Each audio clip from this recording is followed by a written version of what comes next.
lebaranana ajengan Kyai kumaha teh nu istimewa dina lebaran nama eueuh nu istimewa hiji malam lebaranana ulah sare mun aya nonton bola bae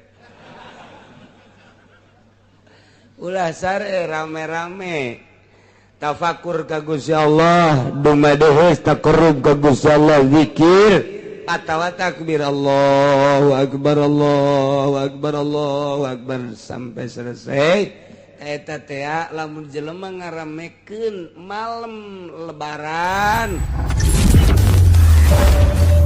A'udzu billahi minasy syaithanir rajim inna Allaha malaikatahu yusholluna 'alan nabi ya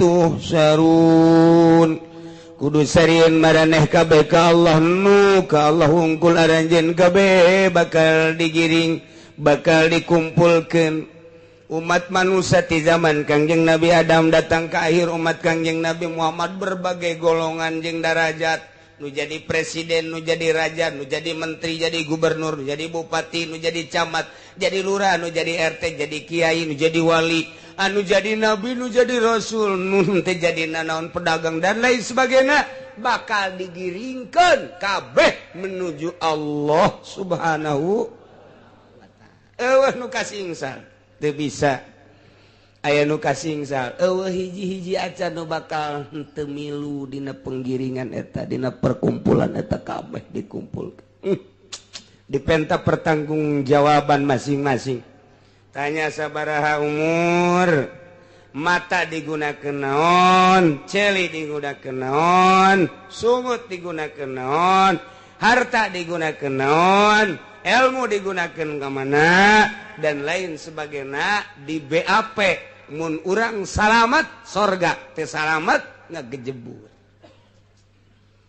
iyalah wattaqullah kudusin maraneh ka Allah ieu mah khususna tentang sayd tentang buburon bagi nu halal maupun bagi anu keur ihram sing sieun melalui aturan Allah sebab urang bakal dikumpulkeun bakal digiringkeun ka Gusti Allah Subhanahu wa ta'ala.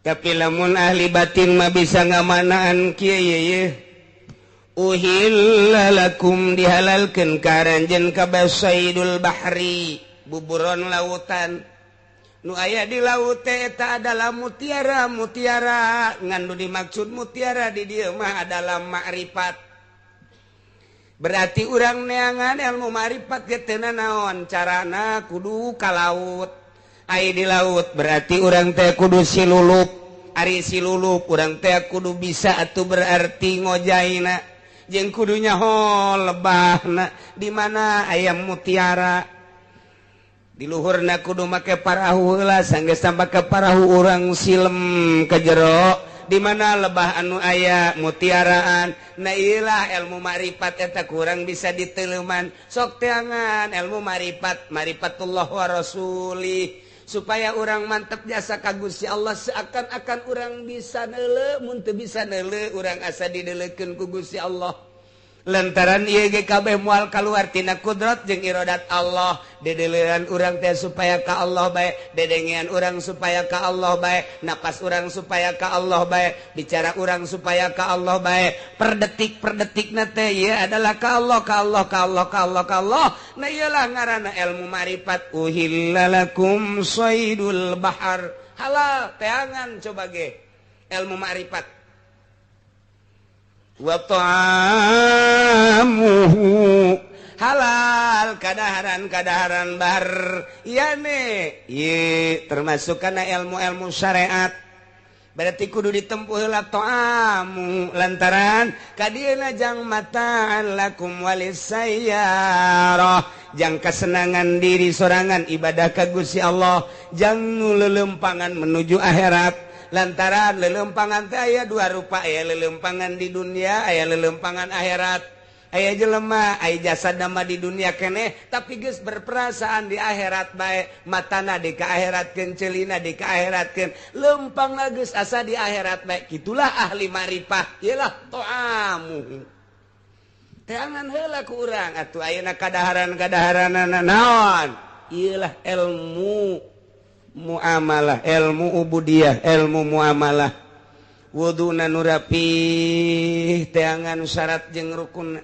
salatna nu rapih syarat jeung rukunna hajina nu rapih syarat jeung rukunna kitu keneh zakatna kitu keneh puasana kemudian kabelah dituna iyalah jang besi diperlukeun ku diri oge ku batur muamalahna bab jual belina kudu nyaho syarat-syaratna bab gade menggadena kudu nyaho bab titip menitipna kudu nyaho kabelah ditulah munakaha urusan pertikahanana kudu nyaho datang ka urusan pertolakanana peridahanana pernapakahanana kudu nyaho nah lamun geus nyaho sok laksanakeun kuari tempuhlah saidul bahar ilmu ma'rifatullah wa rasuli carana kudu kumaha wa hurrima alaikum saidul bar diharamkeun karanjeun kabeh saidul bari carana adalah haramkeun buburon daratan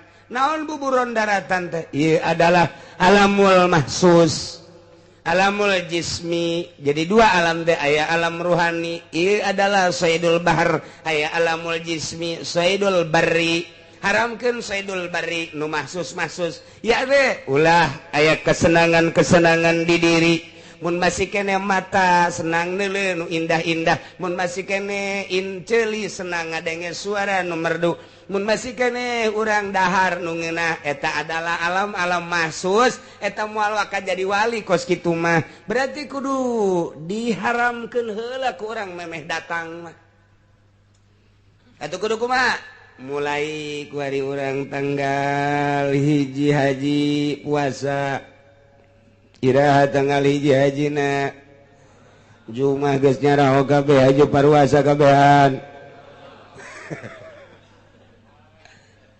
letik mangajal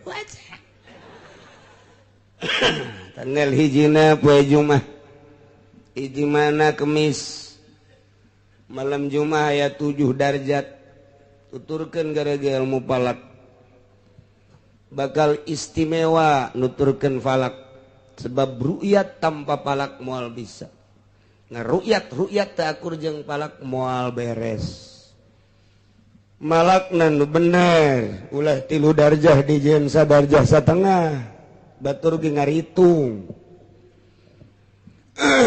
lamun nuturkeun ahli palak ti Ramadan datang ka Syawal datang ka haji pas kabeh anu kamari teh nuturkeun ilmu palak nuturkeun ru'yat buah benar buah henteu mudah-mudahan bener tapi wallahu a'lam nu puasa rebo kuarina kuduna nyana nanggalkeun Sabtu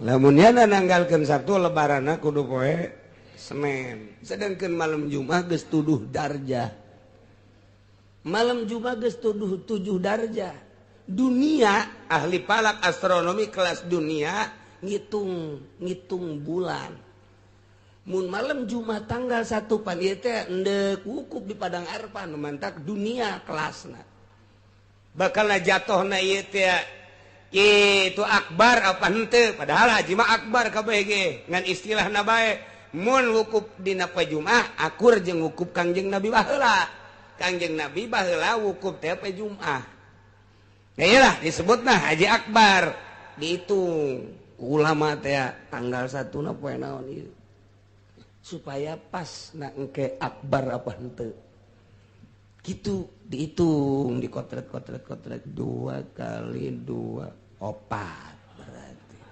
lamun 3 bulan teu diasupan cokot berarti dihitung. Masya Allah. Kudu dihitung orang deg kumaha di Indonesia kumaha di Mekah aya penghitunganan sarua jeung di Turki tafawutna urang jeung Turki sabaraha urang jeung Mekah tafawutna sabaraha iyalah permasalahanana lantak moal akbar atuh tahun dieu lantaran urang bae di wetan 7 darjah atau komo di ditu komo di Mekah sebab ai bulan mah kapan ayana di barat matan panon poe mah ayana di timur cacakan di barat bae di dieu malam Jumat geus 7 darjat atau komo di ditu kitu perhitunganna mendak lamun urang ngadenge di ditu aya nu lebaran urang teu kudu ru'yat teu kudu ngitung urang belah barat mah wajib bae di ditu bae geus atuh komo di urang patokanana kos kitu teh cak pikih eta cak pikih kecuali di Mekah geus baruka keheula di urang mah ulah waka heulana ulah waka Malaysia geus buka urang ulah waka sebab itu mah barat kulon di ulah waka heulanan tapi lamun di ditu geus atuh di dieu makomo lantaran bulan kan ti ditu aya di barat mungkin geus di urang pencan tapi lamun geus urang timur bae geus aya nu buka atuh urang mah pan geus kaliwata urang geus kaliwata geus kudu buka jasa mangkaning kamari lebaran teh di NTB geus ru'yat NTB teh belah manaeun Tangerang.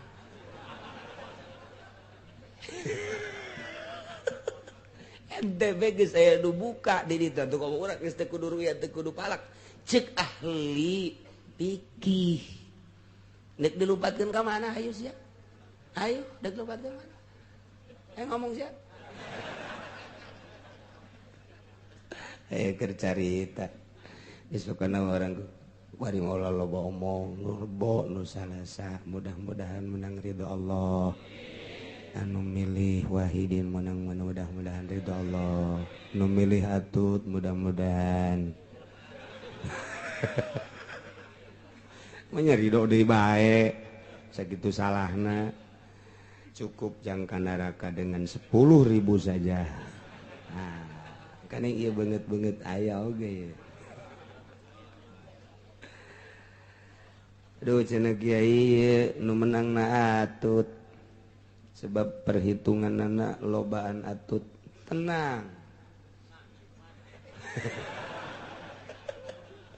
jadi supaya bunga heula supaya nyieun petasan nyeungeut petasan heula keuna kadengieun keuna bubungahan sakedeung deui lurah diseret ji yang gitu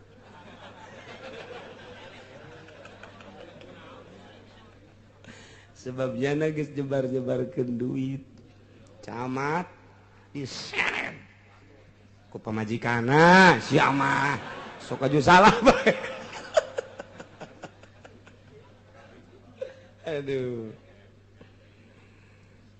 tetep bae teu bisa dengan begitu saja sebab urang kuari menghadapi pilpres mulai dek diperbaiki lantaran ieu bakalna pilpres ketat mulai ti ayeuna bakalna endek ketat-ketatan sebab lalaki mah resep kanu ketat-ketat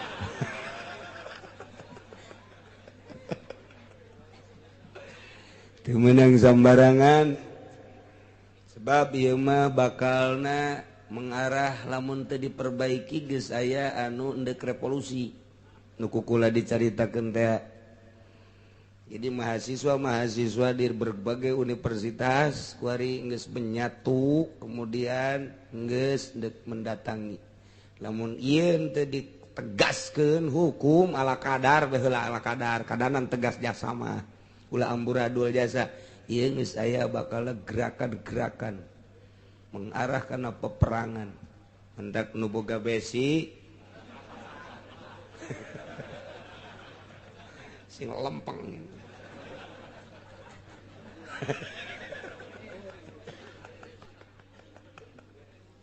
Aduh.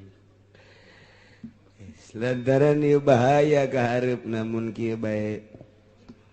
Yes, kuari mulai diperbaiki. Sanajan kukumaha tetap mulai diangkat ke permukaan lain kasus ieu bae berbagai kasus-kasus. Sebab geus aya penekanan-penekanan ka hareup bahaya. Berarti kan ieu aya sutradara. Aya sutradara ieu, di balik ieu aya saha sutradara. Sebab syuting geus siap teh. Bintang geus siap, urang teu nyaho sutradarana.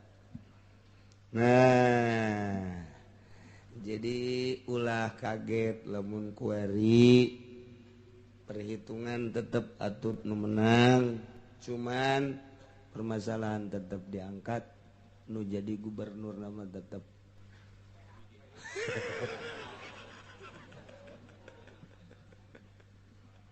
Ai geus teu kuat tuh. Hiji geus sakitu bae teh ngomong heulana, ulah panjang-panjang.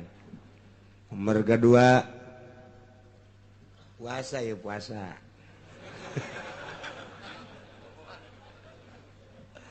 Tanggal hijina haji.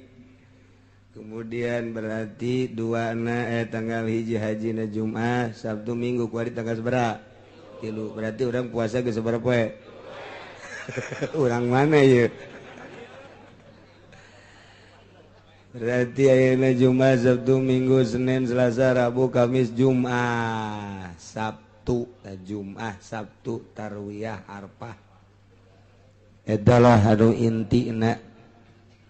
Man soma saha jelema anu puasa yaumat tarwiyah dina poe tarwiyah ieu mah yutomala yu'lamu minal ajri bakal dibere ganjaran teu kudu nyaho ku gede-gedena ku gede-gedena ganjaran nu nyaho teh mah kagedeanana nu penting mah maneh mah geus puasa bae geus surga bae geus teu kudu dibere nyaho gedena ganjaran masyaallah geus urang mulai nu bisa di tanggal kamari tanggal hiji terus anu geus tinggalin kakarak nyaho kuari atuh isuk mulai tah terus datang ka tanggal 9 8 ngaranna tarwiyah 9 ngaranna Arafah.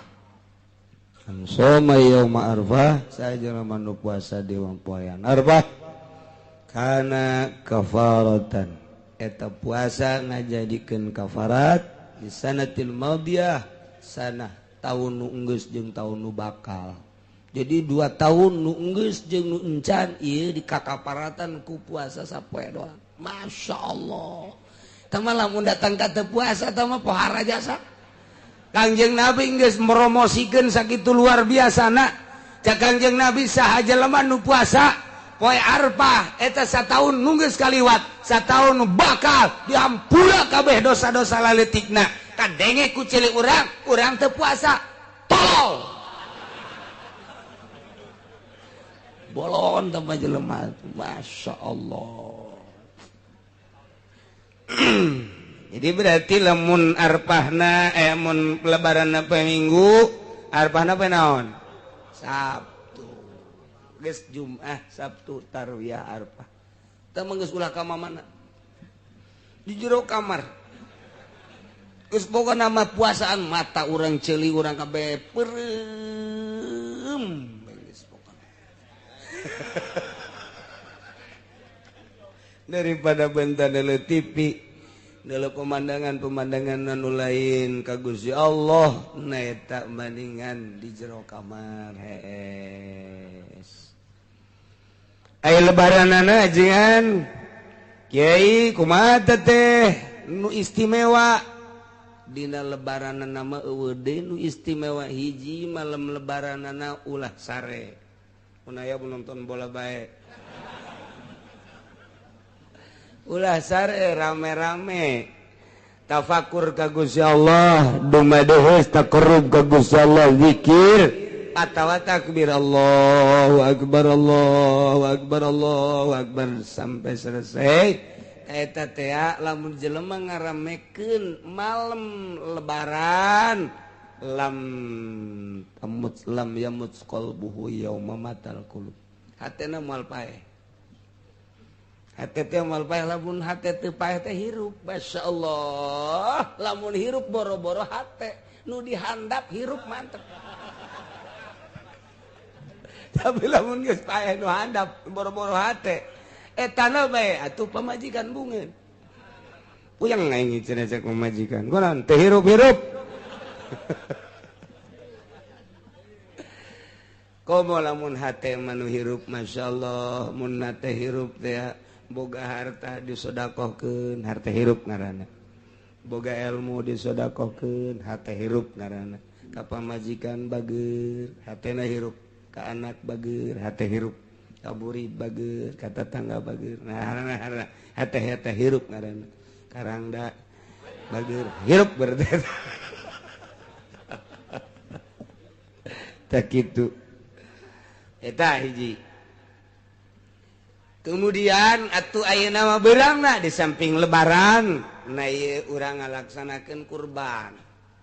Enggeus cenah kiai, kurban mah terus bae, boga mah hayu bae 2, 3, 4, 5 masalah.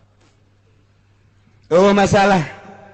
Lamun urang ngalaksanakeun kurban, man qarraba kurbanan saha jelema anu nyieun dumadeheus ka Gusti Allah ku cara mencit kurban bi awali qatratin begitu dipencit awal tetesan tek kotorat fil ardi netes ka bumi eta geus dihampura dosa eta jelema ku Gusti Allah gufirat dzunubuhu lain dosanya na bae wa iyaluhu keluarga nage dihampura pamajikanana anakna ahli-ahlina bahkan indung bapa nage dihampura deui bae ya Allah ya Rabbi begitu netes sret geus dihampura dosana dosa pamajikan dosa anak dosa indung bapana masyaallah ku gede-gedena ganjaran korban mandek hayu nu boga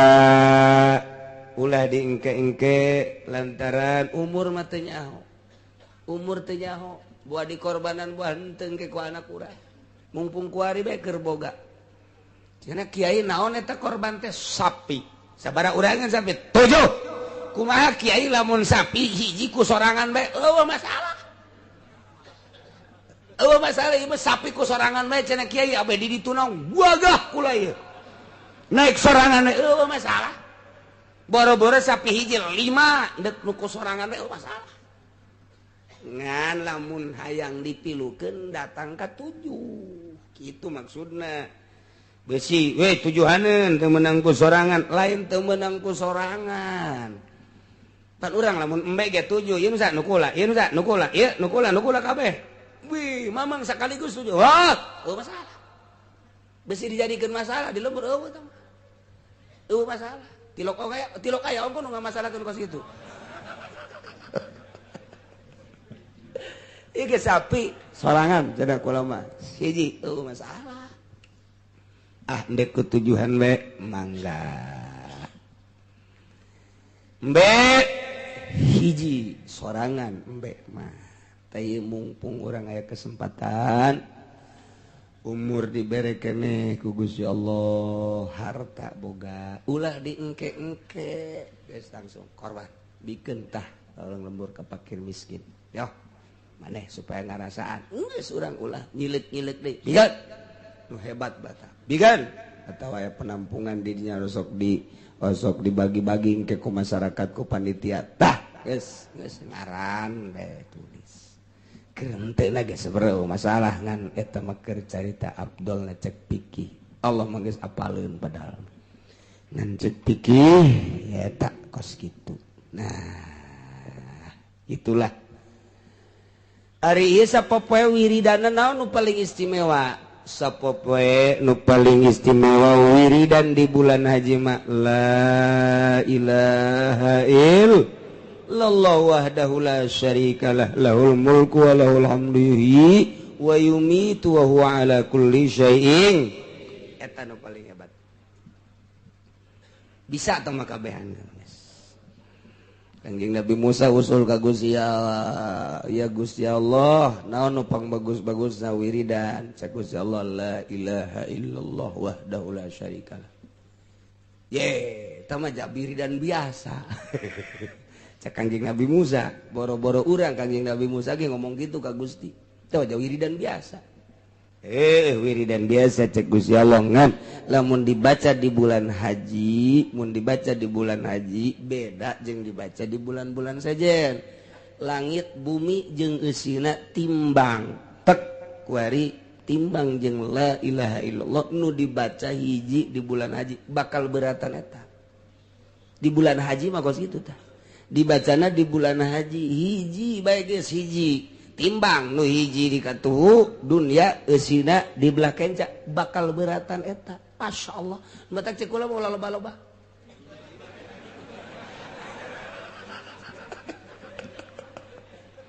besi ngambai hiji bae.